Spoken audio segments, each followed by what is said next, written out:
We're not politically correct, we just have common sense. Unscripted, unfiltered, unfaltering. Show of Support's Hunt for Heroes offers tributes and true stories of remarkable courage. That these terrorists could come in your bedroom and kill you, your wife, and your kids. And that's what these men are fighting to protect us from, these murdering idiots. And they're taking them out so that we don't have to deal with them over here. Show of Support started it all just after the shock and awe bound a nation together. Now, years of footage portraying wounded veterans, deer stands, and standing ovations. Hunt for Heroes, that started as one man's way to say thanks, is now a series that many say is way overdue. I ain't never felt like that before, and I want to feel that again. It's just a raw emotion. They left us being loved and being honored for the heroes that they are. We still have 40,000 injured troops. If you threaten our people and our way of life, we will find you wherever you may be hiding, in the place you feel most safe, and we'll kill you in your own bedroom. Thank you for being a country worth fighting for. God bless you, and God bless the United States of America. It's going to take a while to get around all of them, but there's no quitting. It'll never stop as long as I'm breathing. Show of Support Hunt for Heroes is made possible through a partnership with Pioneer Natural Resources, Boss Blinds, Caltech, Tico Field Service, Double J Ranches, CBT Charities, and Christmas for our troops. When we first looked at it, and right before I left, the Weather Channel for me said it was going to be 74 degrees the whole time down here.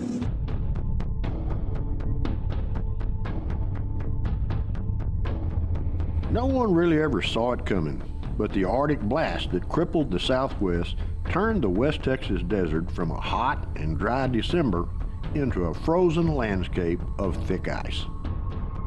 Once I had the ice come in, I was like, oh man, I'm going to freeze my butt off. I'm not going to see any deer. There's a lot of snow and ice falling, and we'd have to pull over on the side of the road every 100 miles or so just to clean off the windshields because the ice was freezing to the windshields and you couldn't see out of it. On top of that, my bags were left at the airport. The snow and ice came down the whole trip. It was freezing cold, and I had one pair of clothes. Oh, man. Here's the phone for them North Carolina pictures. Oh, yeah. Definitely need that. Sammy, you want to take a picture of that for us real quick? I'll get it. It was a dream come true. The one that's and it should be set up. Looks like a little swirl, kind of. Yeah. Yep. We're going to take a lot of pictures because it could be like 8 or 9 months before you get this deer back. So you got to take a lot of pictures so you can lie to everybody that you see, okay? When he's not in camo, he's wearing a green beret. North Carolina native Keith Holland has been caught off guard by the ice storm, frigid temperatures, and a great desert mule deer buck from this Show of Support hunt in the mountains of West Texas.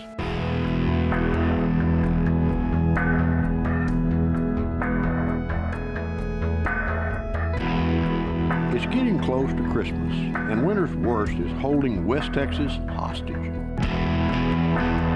It may be miserable camping out in this ice, but the bucks are moving here at the High Lonesome Ranch. It's 7,000 feet up, and for 50,000 acres, the mule deer are moving along the steep slopes and slippery rock slides.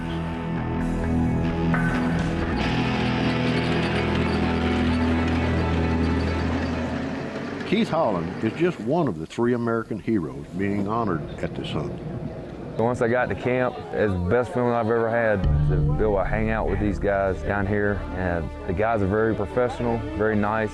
All right, you boys, that's enough picture taking. It's time to get this deer cleaned and back to camp. Let's go.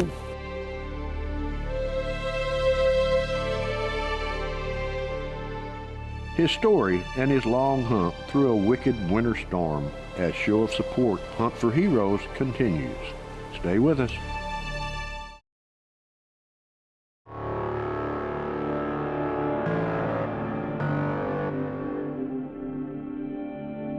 A hunt like this, it uplifts your spirit.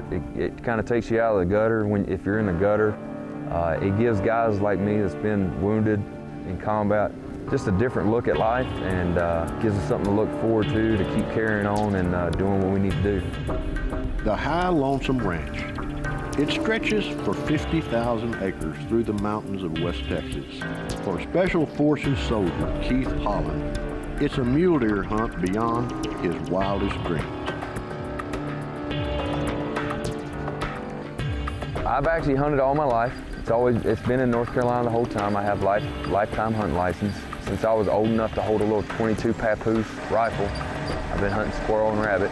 I started deer when I was about 16 or so, and I hadn't been able to let it down since. Along with guide Matt Swerk and Henry Manger's expert set of eyes, they cover miles and miles in the bitter cold among the towering high desert desolation. I saw my first mule deer in the wild out here, and I got the biggest dose of buck fever, and I wasn't even looking through a scope when I seen him. Yeah, he's just sticking his head right in the middle of that Soto. I think they eat the heart out of it. It's got something in the middle of it that they really like to eat.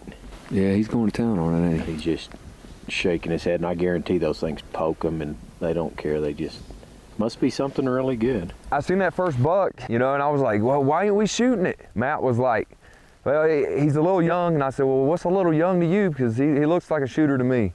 And Matt said, well, he's about 2 years old. We're really looking into deer quality management out here, and I could really understand that. There's nothing like seeing a man seeing his first mule deer buck up close. And there's nothing like the story of an American hero. Got 15 years in the Army. I've been here, there, and everywhere. Started off in Fort Benning, Georgia as a military police. I've seen combat in Afghanistan and Iraq more than one occasion. A Green Beret is the heart and soul of the American Army. It's something that all Americans look up to because of what we do. We got a job like everybody else, but we're the tip of the spear when it comes to getting the job done, when it comes to defending our country and destroying terrorism across the world. I was diagnosed with TBI and PTSD back in 2007 from explosions. Mostly offensive from breaching doors. All right, stand by for breach. Breaching doors is when you go to a bad guy's house. 4, 3, 2.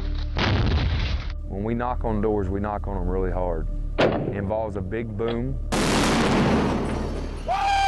and a really fast entry into the house that we're knocking on. We try to surprise them with speed, violence of action, and surprise, and that gives us the upper hand when we enter houses downrange in combat. I think these guys understand, but there's not a lot of people understand how we feel about hunting in general and just being around a bunch of good guys. And just having the opportunity to come do a hunt like this, which in my opinion is a lifetime experience. I'll never have it again. And I wouldn't have had it without these guys, I strongly believe. But it definitely made you feel really good, and it made all the bad things, go away.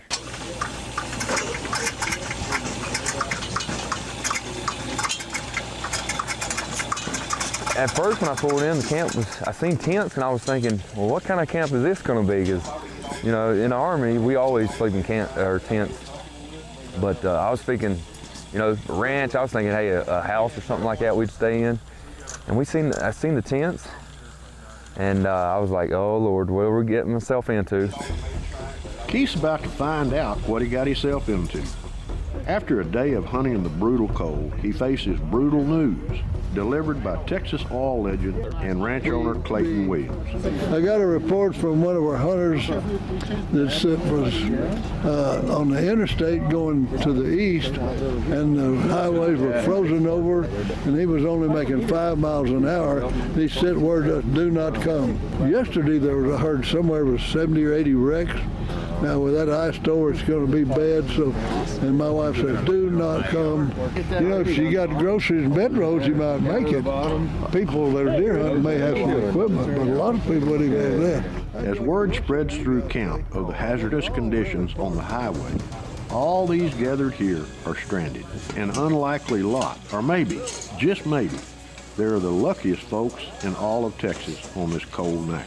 I'm gonna give you a tour of the camp here for the Hunt for Heroes. As you notice, it's all foggy in here, and we're pretty much locked in. for at least one more day here at deer camp. First things first is we got the bonfire here. If you notice, everybody circled around it. This is the only source of heat we have in the deer camp. This is where we eat our meals. This is where we pick up all our food. Everything here is A1, and I'd say 5 stars for a deer camp. Everything's cooked on hot coals and fire.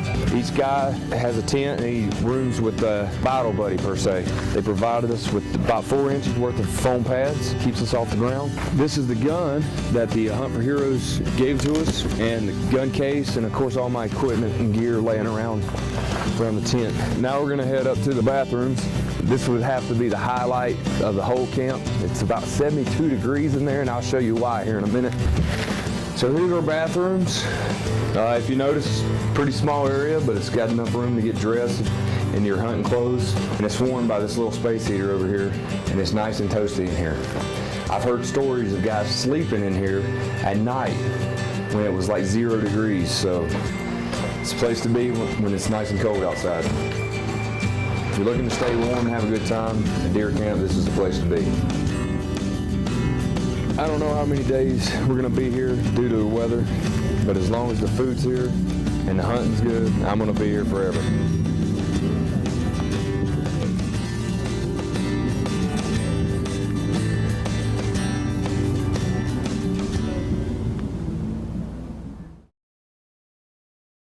I can't get over how still and quiet and cold it is out here in this desert.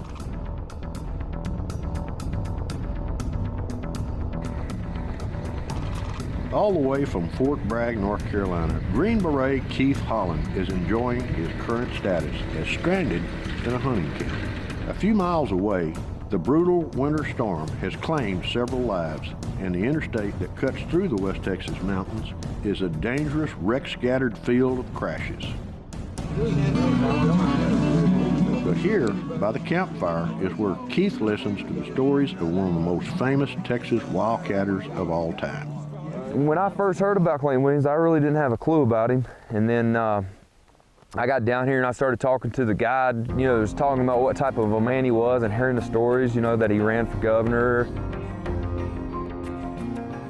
He's done it all, and he's an 82-year-old man. And I was thinking to myself, well, that's my kind of people. And sure enough, he was all what they had said he would be. I'd have been a good governor.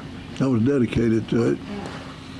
But I've had an attitude in my country where you can have fun and laugh and do your job. You don't have to be a hard-nosed.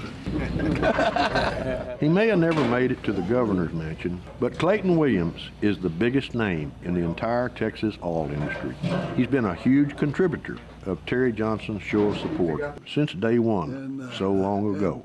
I'll never forget the Vietnam War where the soldiers went and served, got wounded, and then they were treated like a dog when they got back from Vietnam. You may be too young to remember that. So I thought, boy, we need to thank these people. They come back with a loss of an arm or a wound, and they're not thanked enough by our whole country. So Terry started it, and that's a great idea, and I want to be part of it. The raffle sponsor is Clayton Williams, and presented by Mr. Clayton Williams. Presenting a raffle is just another way of physical evidence to say thank you. There's no more complicated. But it's all tied also to the spirit of the hunt that Terry started, saying, thank you, men, we appreciate. And the whole theory underneath all of it, we do not appreciate our men who serve as we should. So here we're trying to make up in some small way. Every year, without exception, Clayton Williams opens his legendary hunting camp to the American heroes through the show of support operation he's come to admire so much.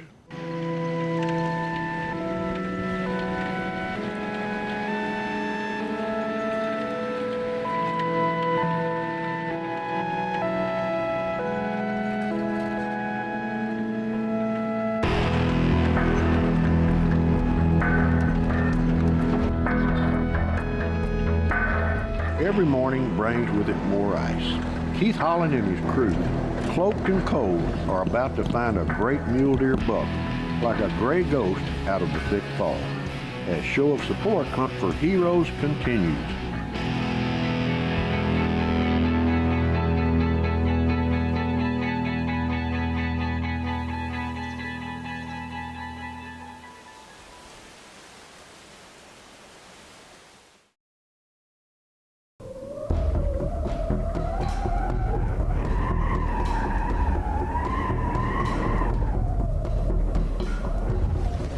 I guess that fog and the weather was so cold, and as the wind blew that fog through the trees and the fence lines and all the shrubs, that ice would actually grow sideways. It was interesting. Never seen it before. The worst winter storm in the decade has gripped West Texas. The worst has passed, leaving the worst behind. Matt Swerk, Henry Manger, and American hero Keith Holland are stranded on this huge ranch. All paved roads in and out are impassable. All they can do is hunt. My number one fear for this trip was I wasn't going to get a mule deer. But after 2 days of hunting and all that ice and snow, I just I thought I came down here and I didn't get me a muley. As the hours pass, they switch out spotters.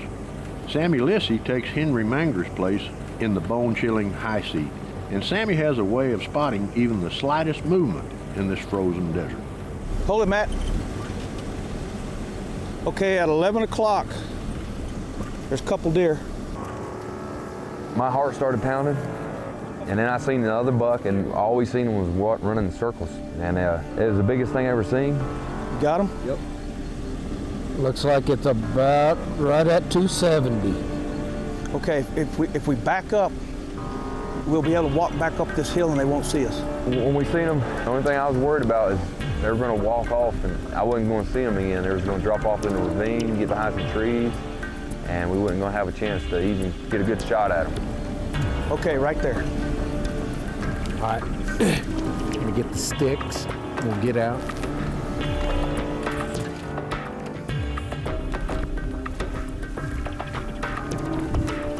Stay right behind me.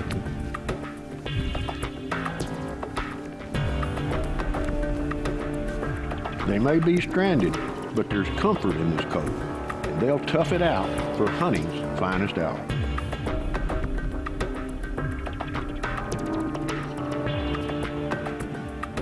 Every time I went to combat, I'd never been that nervous before. To this day, it doesn't bother me in combat. I actually live to do it. But something about animals in general, and especially these big mule deer, got me so nervous and anxious that I just couldn't control myself.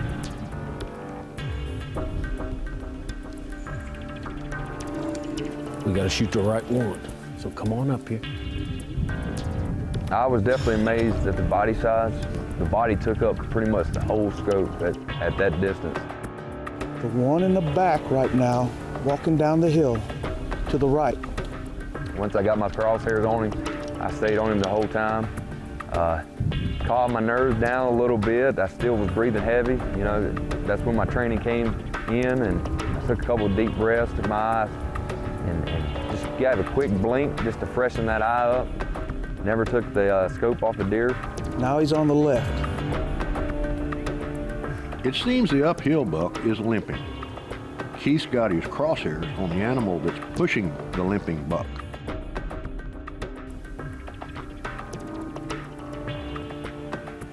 I was waiting on him to say pull the trigger, because when they said pull the trigger, I was definitely going to lay her down. He's hit. Put another one in. Put another one in. Put another one in. He's okay. Going down. Look at him. On. Get him back in the scope. He's down. He's down.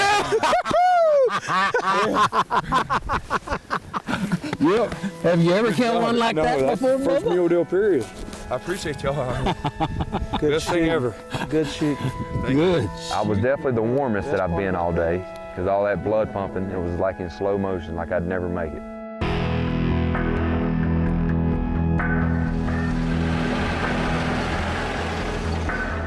That drive had to be the longest drive after the time I shot him till the time I got down to that deer. Look at that sucker. That son's good. It's huge. Nice. Holy cow. That's a big one. That's what I like. I like that gnarly bottom like that right there. Look at all I like all that gnarly. Yep. Dang. He's a big one, man. Look at that neck on him and that head. It was my first mule deer, and he was just so big, and I was so happy and overjoyed. It was well worth it. Look at where you've been rubbing it. Got my hands on those antlers. It's exactly what I wanted. He was real rough and gnarly around the bottom. He had nice tall rack, wide, and it's the best film I've had since, my kid's been born. That is awesome. Hold on, Lottie. Was it worth the wait? Oh, it was worth the wait, There we for go. sure, for sure.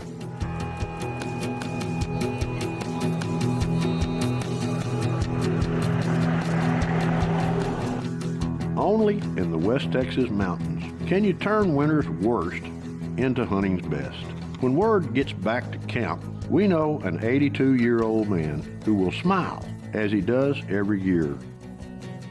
A mule deer buck is little thanks, but it's how Clayton Williams and his enormous team say thanks. I think after this weekend, I'm gonna look at these guys as part of my family, and hopefully we stay in contact for years to come.